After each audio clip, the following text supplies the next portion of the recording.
నమస్కారం. లక్ష్మి చెప్పే కథలకు స్వాగతం. వీణులతో వీక్షించటానికి సిద్ధం కండి. ప్రియ సఖులు, ఈ వేళ నుండి మనం మెగా రచయితలు వసుంధర గారు రచించిన పెళ్ళయ్యాక చూడు అనే ఓ హాస్య నవలను విందామండి. ఈ నవల 1984 సంవత్సరంలో ప్రచురింపబడింది. ఇప్పుడు మొదటి భాగం మొదలు పెట్టేస్తున్నానండి.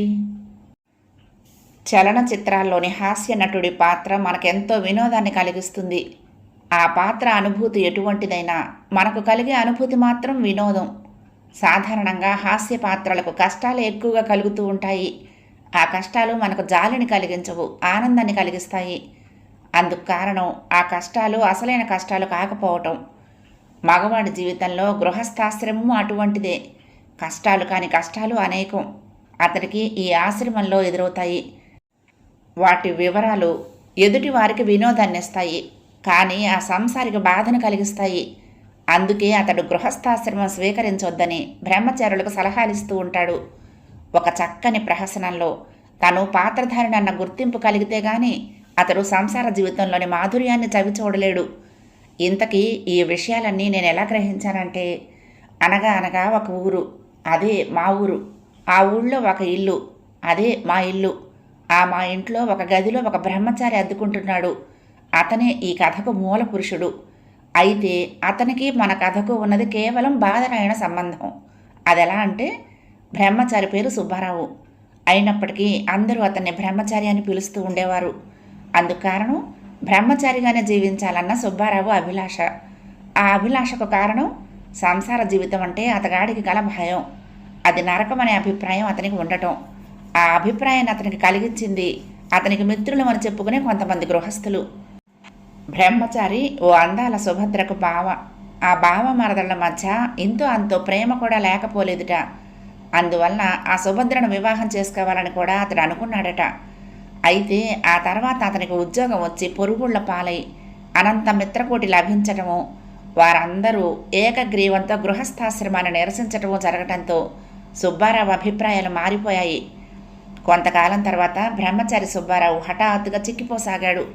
అతనికి అదో రకమైన అజీర్ణ వ్యాధి కలిగింది. ఎందరో వైద్యుల్ని సంప్రదించాడు. కాలం గడుస్తోంది, కానీ వ్యాధి తగ్గే సూచనలు కానరాలేదు. చేసేది లేక ఉద్యోగానికి 2 నెలలు సెలవు పెట్టి ఇంటికి వెళ్ళొచ్చాడు. ఇంటి దగ్గర మందులతో నిమిత్తం లేకుండానే వ్యాధి కుదిరింది. ఒంట్లో బాగా సులువుగా ఉందనిపించాక అతడు మళ్ళీ వచ్చి ఉద్యోగంలో చేరాడు. చేరిన వారం రోజుల్లోనే అతడి అజీర్ణ వ్యాధి తిరగబెట్టింది. అప్పుడే అతనికి తాను చిరకాలంగా తింటున్న హోటల్ వలన తన ఆరోగ్యం బాగా దెబ్బతిందనిపించింది. తన శరీరం ఇంకా హోటల్ భోజనాన్ని సహించలేదని అర్థమైంది. పెళ్లి చేసుకోరా నాయనా అని అతన్ని ఇంటి వద్ద అందరూ పొడి చేస్తున్నారు. పెళ్లి చేసుకుంటే హాయిగా మంచి భోజనం లభించవచ్చును, కానీ అలాగని పెళ్లి చేసుకుంటే ఆ తర్వాత? ఇక్కడ ఇతని కథ ఇలా ఉండగా అక్కడ అతని మరదల కథ ఇంకోలా ఉంది. ఒకప్పుడు ఉత్సాహానికి మారుపేరులా ఉండే సుభద్ర ఇప్పుడు నిరుత్సాహానికి ప్రతిరూపంగా అనిపిస్తోంది. ఆమె స్నేహితురాలు వసుంధర ఇంచుమించు తన సమవయస్కురాలు. ఆమె రెండోసారి పురిటికి వచ్చినప్పుడు ఇంకా పెళ్లి కాని స్నేహితురాలిలో వచ్చిన మార్పులన్నింటినీ గమనించింది. సుభద్ర కోసం ఏదో ఒకటి చేయాలని ఆమె తీవ్రంగా ఆలోచించి ఒక పథకం వేసింది. ఫలితంగా సుభద్ర వాళ్ళ ఊరు నుంచి మా ఇంటికి ఒక జ్యోతిష్కుడు వచ్చాడు. ఆయన కేవలం జ్యోతిష్కుడే కాదు, సైకియాట్రీ, హిప్నాటిజం వగైరా విద్యలలో ఆరితేరినవాడు. ఆయన మా ఇంటికి రాగానే మా నాన్నగారిని కలుసుకుని తను వచ్చిన పని గురించి వివరించి మా నాన్నగారు సహాయాన్ని అపేక్షించాడు. అతను చెప్పిందంతా విని మా నాన్నగారు సరే అన్నారు. ఆ రోజు సాయంత్రం ఆయన చేత మా ఇంట్లో అందరం జోస్యం చెప్పించుకున్నాము. నాన్నగారి ఆహ్వానం మీద బ్రహ్మచారి కూడా ఆ కార్యక్రమంలో పాల్గొన్నాడు. జ్యోతిష్కుడు మా గురించిన వివరాలు అనేక అద్భుతంగా చెప్పాడు. ఆయన మీద మా అందరికీ బ్రహ్మాండమైన నమ్మకం కుదిరింది. మొదట సిగ్గుపడిన బ్రహ్మచారి కూడా జోస్యం చెప్పించుకునేందుకు ముందుకొచ్చాడు. జ్యోతిష్కుడు కొంచెం తీవ్రంగా బ్రహ్మచారి కళ్ళల్లోకి చూసి ఒక్కో విషయమే చెప్పసాగాడు. అప్పుడే మా అందరకు అతడు గురించి అంతవరకు తెలియని అనేక విశేషాలు తెలిసాయి. జ్యోతిష్కుడు చెప్పినవన్నీ నిజమేనని బ్రహ్మచారి అంగీకరించాడు. అతనికి జ్యోతిష్కుడి మీద నమ్మకం కూడా పెరిగింది. అప్పుడు జ్యోతిష్కుడు చిరునవ్వు నవ్వి, నాయనా, నువ్వు అజ్ఞానంలో ఉన్నావు.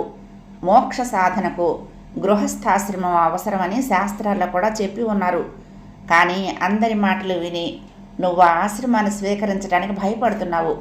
నీ భయం ఎంతవరకు సమంజసమైనదో తెలుసుకునే అవకాశం నీకు కల్పిస్తాను. నీ వంటి యువకులు నాకు అనేక మంది ఎదురయ్యారు.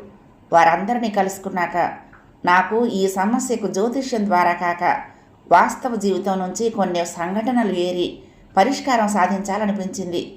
అందుకు నేను చాలా శ్రమపడి గృహస్థాశ్రమం గురించి తెలుసుకునేందుకు కొన్ని ప్రశ్నలు తయారు చేశాను. ఆ ప్రశ్నలకు సమాధానాలు సంపాదించగలిగితే నీకు చాలా సందేహాలు తీరిపోతాయి అని ఒక్క క్షణం ఆగాడు. మనకు బోలెడు కథలు, నవలలు, సినిమాలు ఉన్నాయి. సాధారణంగా అవి వివాహంతో ముగుస్తాయి. వివాహానంతరం జరిగే సంసార జీవితం ఎలా ఉంటుందో చూపటానికి ఏ ఒక్కరూ శ్రద్ధ తీసుకున్నట్లు కనపడదు. ఒకవేళ చూపినా వాటిలో సాధారణ సమస్యలు చూపించరు. కథను అనుకోని మలుపులు తిప్పి శీలానికి సంబంధించిన సమస్యలు మాత్రమే సృష్టిస్తారు. నా ప్రశ్నలు మాత్రం అలాంటివి కావు. కేవలం గృహస్థాశ్రమం గురించి తెలుసుకునేందుకే ఉపయోగపడే ప్రశ్నలు ఇవి అంటూ ఆయన తన జేబులో నుంచి ఒక కాగితం తీసి బ్రహ్మచారికి ఇచ్చాడు. అందులో ఈ క్రింది ప్రశ్నలున్నాయి.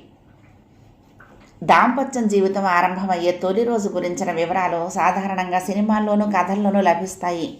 సినిమాల్లో అయితే విధిగా ఓ పాట ఉంటుంది. కథలు కేవలం శృంగారపరంగా ఉంటాయి.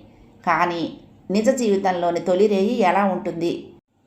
కథల్లో చదవనివి, సినిమాల్లో చూపనివి మరేమన్నా విశేషాలు ఉంటాయా? కుటుంబ నియంత్రణ వలన బ్రహ్మదేవుడి సృష్టికి అంతరాయం కలిగిందా? కలగకపోతే అందుకు కారణం ఏమిటి? మనము మనస్ఫూర్తిగా వలదనుకున్నది తప్పనిసరిగా స్వీకరించవలసి వస్తే మనోభావాలు ఎలా ఉంటాయి? గృహస్థాశ్రమంలో ఉండగా మనకు అనేకులు పరిచయం అవుతారు. వారిలో వింత లక్షణాలు గలవారు అనేకులు ఉంటారు. అలా నీకు తెలిసిన వింత దంపతులు ఎవరైనా ఉన్నారా? ఉంటే వారిలోని వింతలేమిటి? మనిషి దేవుడికి ఎప్పుడూ వాగ్దానాలు చేస్తాడు. ఎటువంటి వారికి దేవుడు కోరికలు తీరుస్తాడు? అందమైన స్త్రీ మరొక స్త్రీని చూడటం కోసం మొండి గోడ మీద పడిగాపులు పడటం ఎప్పుడు ఎందుకు జరుగుతుంది? భార్య పుట్టింటికి పోతే ఒంటరిగా గడిపే మగవాడికి ఎదురయ్యే సమస్యలు ఏమిటి? అబద్ధం ఆడటం వలన ప్రయోజనం ఏమిటి? ఆకలి వేసిన భోజనం ఎదురుగా ఉన్న భోజనం చేయని వారు ఉంటారా? ఉంటే అందుకు కారణం ఏమిటి? గృహస్థాశ్రమంలో మలిరేయి ఎప్పుడు వస్తుంది? తొలిరేయి అనుభవాలకు దీనికి తేడా ఏమిటి? జాతి వైరం అనగా ఏమి? గృహస్థాశ్రమంలో జాతి వైరపు అనుభవాలు ఎలా ఉంటాయి? ఇంట్లో అపోలో శిక్షణలు, మగవాళ్ల చేతికి గాజులు వేసుకోవటం ఎప్పుడు సంభవిస్తుంది? చంటిపాప శాస్త్రీయ సంగీతం విని ఆనందించడానికి కారణం ఏమిటి? పపోత ఆలంది అనగానేమి? ఈ పదాన్ని ఉపయోగించిన మనిషి అర్థం అడిగితే చెప్పలేకపోవడానికి కారణం ఏమిటి? ప్రేమతో ప్రాణం తీసి ఆవల పారేసేవారు, బయటకు గెంటేసి తలుపులు వేసేవారు ఉంటారా? ఉంటే వాళ్ళెవరు? అలా ఎందుకు చేయాల్సి వచ్చింది? పిల్లలు తల్లిదండ్రులకు నేర్పే పాఠం ఏమిటి? బ్రహ్మచారికి ఈ ప్రశ్నలు ఏమాత్రం అర్థం కాలేదు. అతను చేతులు జోడించి, ఇవన్నీ అయోమయంగా ఉన్నాయండి, వీటికి సమాధానాలు సంపాదించడం ఎలాగా? మీరే ఏదైనా ఉపాయం చెప్పండి అన్నాడు. జ్యోతిష్కుడు నవ్వి, సంసారం సాగరం వంటిది. దాంట్లో అనేక అనుభవాలు. ఒక గృహస్థు పొందిన అనుభవాల్లో కేవలం కొన్నింటిని పురస్కరించుకొని ఈ ప్రశ్నలు తయారు చేశాను. వీటికి జవాబులు ఇవ్వగల సమర్థుడు ఆ గృహస్థు మాత్రమే. నీవు అతని వద్దకే వెళ్ళు. ఈ ప్రశ్నాపత్రాన్ని చూపించు. అతనిప్పుడు ఒంటరిగా ఉన్నాడేమో, ఈ పత్రం చదివి అపరిమిత ఆనందభరితుడవుతాడు అని ఒక నిమిషం ఆగి, అతని పేరు రాజారావు, భువనేశ్వర్లో ఉంటున్నాడు. నీ జీవిత సమస్యను పరిష్కరించుకునేటందుకు ఆ మాత్రం దూరం వెళ్ళక తప్పదు మరి అన్నాడు. అప్పుడు బ్రహ్మచారి, స్వామి, తమరు ఘటన సమర్థులు. మీ ప్రభావంతో అంజనం వేసి ఆ రాజారావును చూపించలేరా? ఇక్కడి నుంచే మనం అతగాడితో మాట్లాడే అవకాశం కల్పించలేరా అన్నాడు. తప్పకుండాను అన్నాడు జ్యోతిష్కుడు. ఆయన వెంటనే ఆ స్థలంలో ముగ్గులు వేసి కొంచెంసేపు ధ్యాన నిమగ్నుడైపోయాడు. కళ్ళు తెరిచాక బ్రహ్మచారి వైపు చూసి, డబ్బుకు వెనుదీయవుగా, నేను అడిగింది ఇస్తావుగా అన్నాడు. బ్రహ్మచారి అంగీకార సూచకంగా తలాడించాడు. ఎంతో అడగనులే, భువనేశ్వర్కి ఇక్కడి నుంచి వెళ్ళి రావటానికయ్యే ఫస్ట్ క్లాసు ఛార్జీలు మాత్రం ఇస్తే చాలు అన్నాడు జ్యోతిష్కుడు. ఇది మాకందరికీ కూడా కుతూహలాన్ని కలిగించి మాలో ఆసక్తిని పెంచింది. స్వామి, మీ దూరదర్శిని విద్యను బ్రహ్మచారి గారితో పాటు మేము కూడా తిలకించవచ్చా అని అడిగాము. జ్యోతిష్కుడు అంగీకార సూచకంగా నవ్వాడు. అప్పుడు ఈ విద్యా ప్రదర్శన చూడటం కోసం బ్రహ్మచారి తరపున మేమే చందాలు వేసుకుని అవసరమైన డబ్బు జ్యోతిష్కుడికి ఇవ్వాలనుకున్నాము. కానీ బ్రహ్మచారి జ్యోతిష్కుడి షరతుకు అంగీకరించడంతో ఆ అవసరం లేకపోయింది. తర్వాత జ్యోతిష్కుడు కోరిన ప్రకారం టీనోపాల్లో ఉతికిన తెల్లటి దుప్పటి ఒకటి ఆయనకు తెచ్చిచ్చాము. జ్యోతిష్కుడు దుప్పటిని ముగ్గు మీద పరిచాడు. తలుపులన్నీ వేసేయమన్నాడు. అప్పుడు మేమున్న హాలు చీకటిగా అయిపోయింది. కాసేపు మౌనం. ఇప్పుడు చూడండి అన్నాడు జ్యోతిష్కుడు నిశ్శబ్దాన్ని ఛేదిస్తూ. దుప్పటి ఇప్పుడు ప్రకాశవంతంగా ఉంది. దాని మీద ఒక దృశ్యం. అది భువనేశ్వర్ రైల్వే స్టేషన్లో ఒక ట్రైన్ ఆగి ఉంది. అందులోని ఫస్ట్ క్లాస్ కంపార్ట్మెంట్లో నుంచి ఒక వ్యక్తి దిగాడు. అతను ఎవరో స్పష్టంగా తెలియటం లేదు. అతను గేటు దాకా వచ్చి జేబులోంచి టికెట్ తీసి టికెట్ కలెక్టర్కి ఇచ్చాడు. గేటు దాటి బయటకు వచ్చేసరికి అతన్ని అనేక మంది రిక్షా వాళ్ళు చుట్టుముట్టారు. మీలో ఎవరైనా మాయమయ్యారేమో చూసుకోండి అన్నాడు జ్యోతిష్కుడు. వెంటనే ఒక్కొక్కరం పేరు పేరున పలకరించుకున్నాం. అందరము ఉన్నాము, ఒక బ్రహ్మచారి తప్ప. అరే, బ్రహ్మచారి ఏమయ్యాడు అన్నాను నేను అప్రయత్నంగా. అతను ఇప్పుడే భువనేశ్వర్లో దిగాడు, చూడలేదా అన్నాడు జ్యోతిష్కుడు. అయితే ఇప్పుడు చూడండి. బహుశా అది ఒక గవర్నమెంట్ క్వార్టర్ అనుకుంటాను.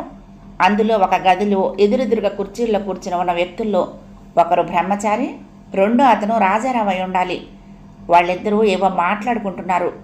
హఠాత్తుగా జ్యోతిష్కుడు చిటికి వేశాడు. తక్షణం మాకు వాళ్ళ మాటలు వినిపించసాగాయి. ఆహా, అప్పటి నా అనుభూతి ఏమని చెప్పగలను. ఏదో ఒక కొత్త విద్యను చూస్తున్నానని అంతసేపు అనుభవించిన థ్రిల్ వేరు. బ్రహ్మచారికి ఎదురుగా కూర్చున్న రాజారావు బ్రహ్మచారికి అర్థం కాని ప్రశ్నలకు జవాబులు చెప్తూ ఉంటే అనుభవించిన థ్రిల్ వేరు. ఆ ప్రశ్నలకు జవాబులు విన్నాక ఆ వివరాలన్నీ కథారూపంలో పాఠకులకు అందజేయాలన్న సంకల్పం నాకు కలిగింది. ఆ సంకల్పమే నన్ను రచనకు పురుగొల్పింది. మరిక వినక తప్పదు మీకు. మొదటి ప్రశ్న కథ ప్రారంభం. నిజ జీవితంలోని తొలిరేయి ఎలా ఉంటుంది? ఇదే ఆలోచిస్తూ రాజారావు మళ్ళీ ఒకసారి గడియారం వంక చూశాడు. ఇంకా అక్కడ అంకె 28 మారలేదు. అతనికి ఒళ్ళు మండిపోయింది. ప్రపంచం వైజ్ఞానికంగా ఎంతో ప్రగతిని సాధించినట్టుగా అందరూ చెప్పుకుంటున్నారు. మానవుడు చంద్రగోళం మీద అడుగుపెట్టాడు. అంగారక గ్రహానికి ఫోటోలు తీశారు. కానీ ఏం లాభం? గడియారంలో అన్ని ముళ్లకు ఒకే వేగాన్ని ప్రసాదించలేకపోతున్నాడు. అన్నింటిలోకి సెకండ్ల ముళ్ళు ఎంత మంచిదో, ఎంత వేగంగా తిరుగుతుంది అది.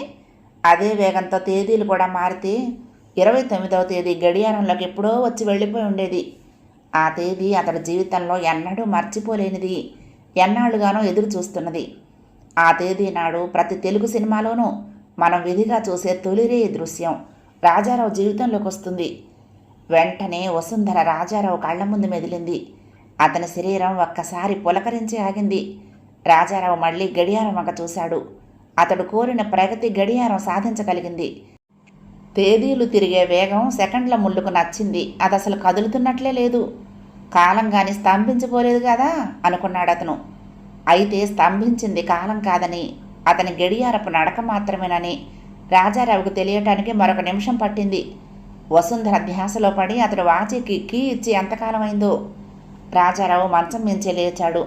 బద్ధకంగా ఒళ్ళు విరుచుకొని చుట్టూ చూశాడు. మంచం పెద్దదే కానీ మనిషి ఒక్కడే. ఇదే రేపైతే వేధవ శరీరం, దీనికి పులకరింతలు ఎక్కువయ్యాయి అని విసుక్కున్నాడు రాజారావు. విసుక్కున్నప్పటికీ అతని ముఖంలో ముసిముసి నవ్వులు కనిపిస్తూనే ఉన్నాయి. నవ్వు ముఖంతో అతని గదిలో నుంచి బయటకు వచ్చాడు. అక్కడ నడవలో మామగారు కుర్చీలో కాళ్ళు మఠం వేసుకుని కూర్చుని పేపర్ చదువుతూ చుట్ట కాల్చుకుంటున్నారు. రాజారావును చూస్తూనే ఆయన పేపర్ మడిచి పక్కన పెట్టి, రావోయ్ కూర్చో, నిద్ర బాగా పట్టిందా అంటూ పలకరించారు. అబ్బే, నిద్ర లేదండి, పగలు పడుకునే అలవాటు లేదు అన్నాడు రాజారావు ఆయన పక్కనే కూర్చుంటూ. అది చాలా మంచి అలవాటు అన్నారు రాజారావు మామగారు. అయితే అప్పుడప్పుడు మధ్యాహ్నం కునుకు తీయటం కూడా ఒంటికి మందులా పనిచేస్తుంది. అందులో ఎండాకాలం చిన్న కునుకు చాలా అవసరం కూడాను అన్నాడు ఆయన. ఇలా పరస్పర విరుద్ధమైన మాటలు చెప్పటం రాజారావు మామగారికి అలవాటు. ఆయన కొంతకాలం లాయర్గా ప్రాక్టీస్ చేసి ఆ వృత్తి నచ్చక మానేశారు. పెద్దలు సంపాదించిన ఆస్తి బాగా ఉండటం వలన దాంతో ఆయన సరదాగా కాలక్షేపం చేస్తున్నారు. ఎదుటి వాళ్లను నొప్పించకుండా మాట్లాడటం ఆయన మంచితనానికి లక్షణమైతే, తాను చెప్పే ప్రతిదీ సరైనదని ఎదుటివాడికి అనిపించేలా మాట్లాడటం ఆయన చదివిన లా నేర్పింది. ఇంతకు ఆయనకు మధ్యాహ్నం కునుకు తీయటం అలవాటు. అలాగే చుట్ట కాల్చటం, కాఫీ తాగటం వగైరాలు మరికొన్ని. రాజారావుకి అలవాట్లేవీ లేవని ఆయన సంతోషంగా ఉన్నట్లు ఆయన నలుగురితోనూ ఆ విషయాన్ని చెప్పే పద్ధతిని బట్టి తెలుస్తుంది. కానీ అల్లుడితో మాట్లాడేటప్పుడు ఆయన పద్ధతి వేరుగా ఉంటుంది. ముందు అతన్ని మెచ్చుకుని ఉదయం లేవగానే కాఫీ కాకపోతే మరొకటి ఏదైనా వేడి పానీయం, ఏ బోర్న్విటానో హార్లిక్సో అలవాటు చేసుకోవటం మంచిది. దానివల్ల శరీరానికి అదో రకమైన రిలీఫ్. అఫ్కోర్స్ చుట్ట అలవాటు చేసుకోమని మాత్రం నేను అననులే. కానీ నాకు శరీరంలో ఈ మాత్రం ఆరోగ్యం ఏడ్చిందంటే అందుకు చుట్టే కారణమని మా డాక్టర్ గారు అంటూ ఉంటాడు. సిగరెట్ మాత్రం ఎట్టి పరిస్థితుల్లోనూ మంచిది కాదు సుమా అంటాడు. రాజారావు విని నవ్వేసి ఊరుకుంటాడు. ఆయన చెప్పే మాటలు వినటం అతనికి చాలా ఇష్టం. ఆయనకు ప్రపంచ జ్ఞానం, అనుభవం ఎక్కువ. ఆయన వద్ద జీవితానికి అవసరమైన అద్భుతమైన సలహాలు, అల్లుడి అభివృద్ధిని ఆకాంక్షించే మంచి మనసు ఉన్నాయి.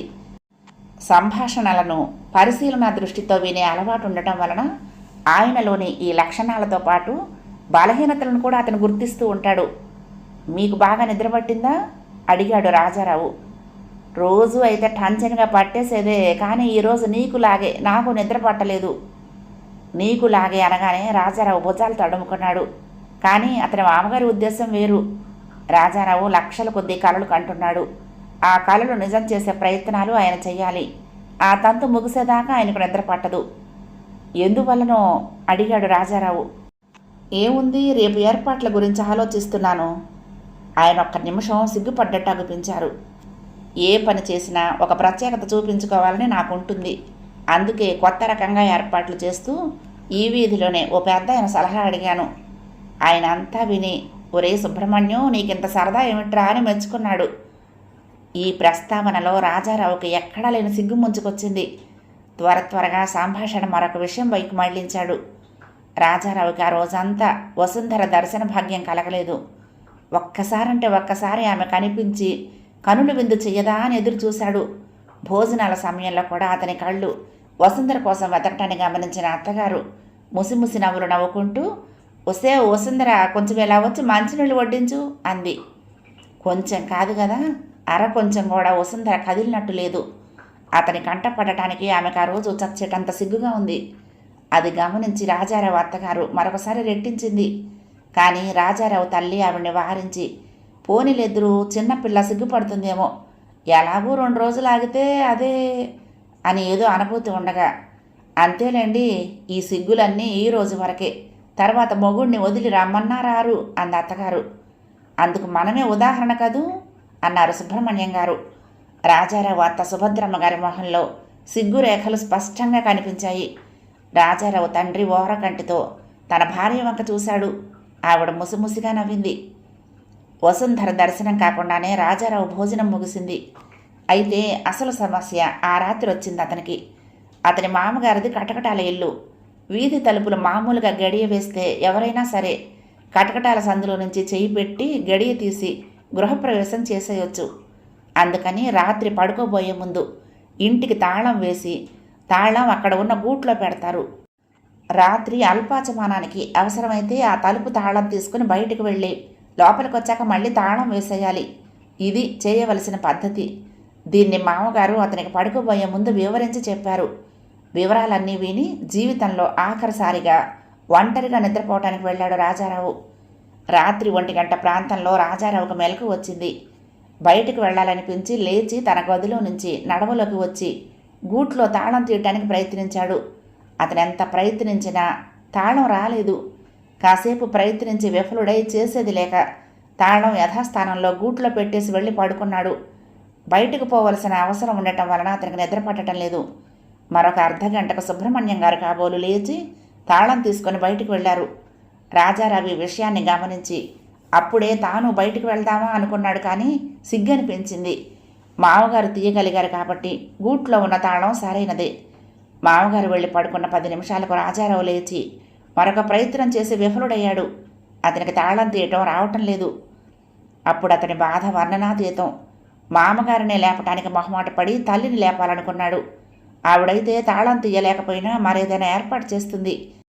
ఈ అభిప్రాయంతో అతను తన తల్లి పడుకున్న పక్క గదిలోకి వెళ్ళి అమ్మా అంటూ నెమ్మదిగా అని ఓసారి తల్లి కాళ్ళు కదిపాడు. ఎవరు అంటూ ఉలిక్కిపడి లేచింది. ఆమె వసుంధర.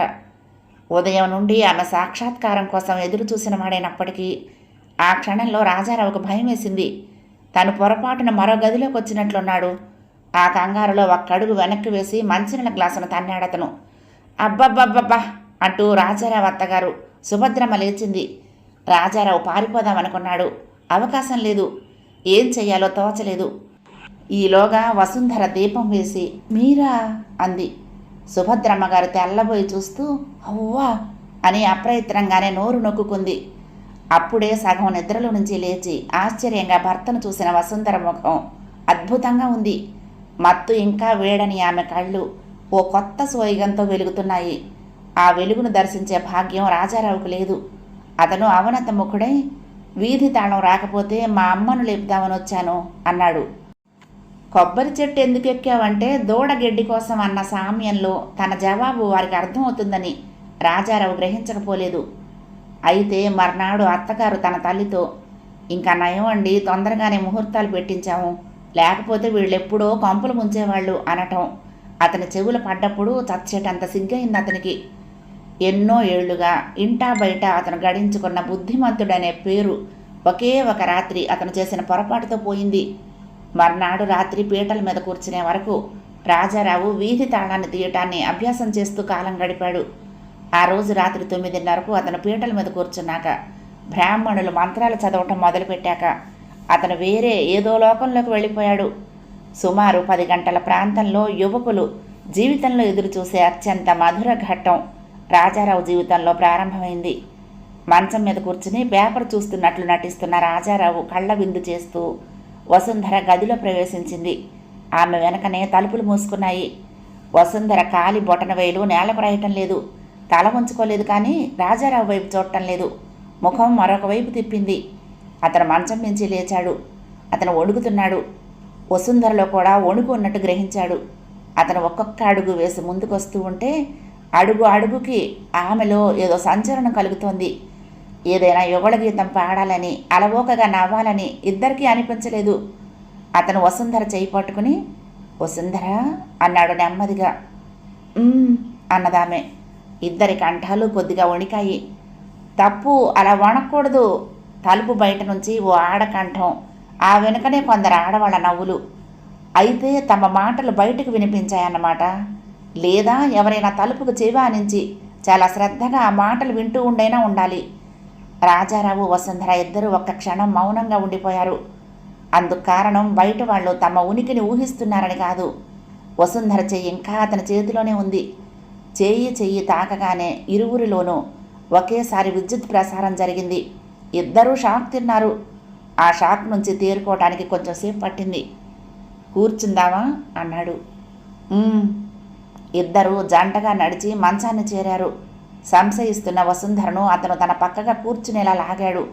తూలి అతని మీద పడబోయి తమాయించుకుని అతని పక్కగా కూర్చున్నదామె. మాటలు రావటం లేదా అంది వసుంధర. మాట్లాడకపోతే చక్కెల గింతలు పెడతాను, అప్పుడు కిలకిలా నవ్వుతావు, బయట వాళ్లకు వినపడిపోతుంది. రాజారావు ఇంకా ఏదో అనబోతూ ఉండగానే ఏం మాట్లాడాలి అంది వసుంధర. ఆమె ఈ మాట అన్నప్పుడు సమయం సుమారు 11 అయింది. సమయం 1 గంట దాటే సమయానికి రాజారావు వసుంధర ఇంకా మెలకుగానే ఉన్నారు. ఇప్పుడు వసుంధర ధారాళంగా మాట్లాడేస్తోంది. ఆమె మాటలు వినటం మినహాగా మరేమి చేయలేకపోతున్నాడు అతను. ఇద్దరూ ఒకరి పక్కన ఒకరు పడుకుని ఒకరి మీద ఒకరు చేతులు వేసుకుని ఒకరి కళ్ళల్లోకి ఒకరు చూసుకుంటున్నారు. వసుంధర మాట్లాడుతోంది, అతను వింటున్నాడు. సమయం సరిగ్గా 1 గంట దాటుతూ ఉండగా వసుంధర అంది. తొలిరైనాడు చాలామంది ఊహించిన మాట అంది. ఏమండి, మనకు పిల్లలు వద్దు, ఒక్కరంటే ఒక్కరు కూడా వద్దు. మొదటి రాత్రి భార్య నోటి వెంట ఈ మాట వస్తుందని ఊహించని అతను ఆశ్చర్యపోయాడు. సాధారణంగా స్త్రీలు మాతృత్వాన్ని కాంక్షిస్తారని, ఆ కాంక్షతోనే వారు పురుషుడి పట్ల ఆకర్షితులవుతారని అతను పురాణాల్లోనూ అనేక మనస్తత్వ శాస్త్రవేత్తల గ్రంథాల్లోనూ చదివాడు. అదే నిజమని ఇంతవరకు నమ్మాడు. కానీ ఇప్పుడు వసుంధర అన్న మాటలు. ఏమంటున్నావు అన్నాడు. మనకు పిల్లలు వద్దంటున్నాను అంది. ఏమిటి కథ? మొదటి రాత్రే పిల్లలు వద్దంటున్నావు. కుటుంబ నియంత్రణ ప్రచారం నీ మీద బాగా ప్రభావం చూపించిందా? ఆహా, అదేమీ కాదు అంది నెమ్మదిగా వసుంధర. తరువాత రాజారావు ఆమెను బుజ్జగించి సంపాదించిన వివరాలు ఇవి.